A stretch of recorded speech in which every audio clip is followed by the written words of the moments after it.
और इस मुद्दे पे, क्योंकि अब लोगों को ये लग रहा है कि अब मामला मैक्सिमम सेंटेंस तक आ रहा है।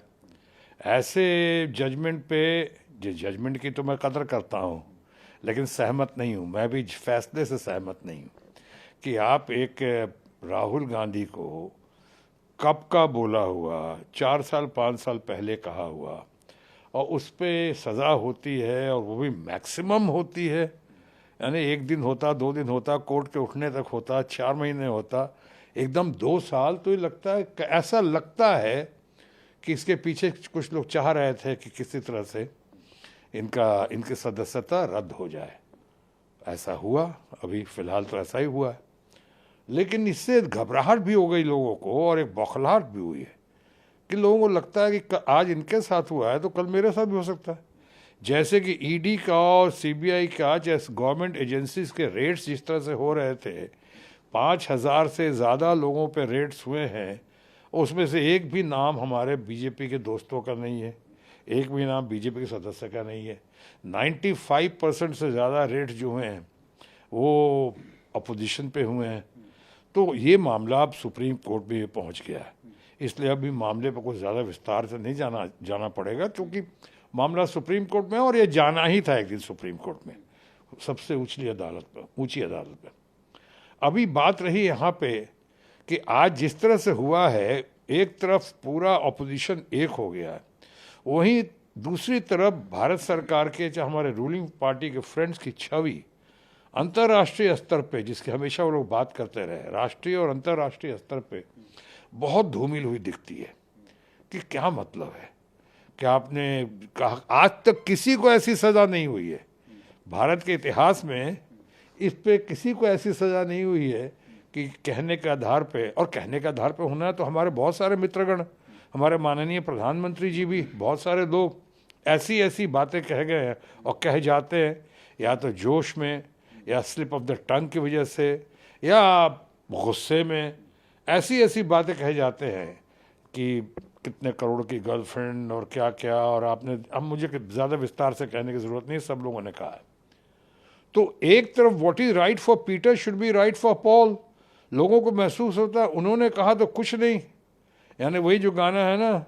कि हम करें तो रासलीला और वो करें तो कोई बात नहीं, तो हम करें तो कैरेक्टर ढीला, इस तरह की बातें हुई हैं। तो आज अंतोगत्वा जो जिस तरह से पार्लियामेंट को नहीं चलना था, मैंने शुरू में ही कह दिया था, मुझे नहीं दिख रहा था कि पार्लियामेंट चलेगा, क्योंकि ऐसा पॉइंट लाया था उन्होंने जो कि राहुल गांधी या उनके बहुत सारे समर्थकों का मानना था,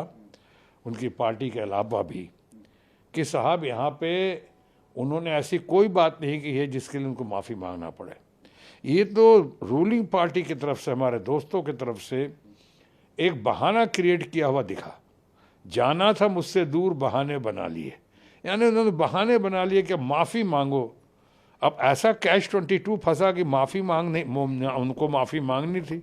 न नॉर्मल तेल होता न राधा नाचती, तो नॉर्मल तेल हुआ ही नहीं, उन्होंने माफ़ी मांगा नहीं, उन्होंने कहा हम चलने नहीं देंगे। भारत के इतिहास में पहली बार हुआ कि सत्ताधारी ने, रूलिंग पार्टी ने पार्लियामेंट को नहीं चलने दिया, व्यवधान पैदा किया, रुकावट पैदा की, और आज भी चल रहा है। ऊपर से अब ये हो गया है, ये फैसला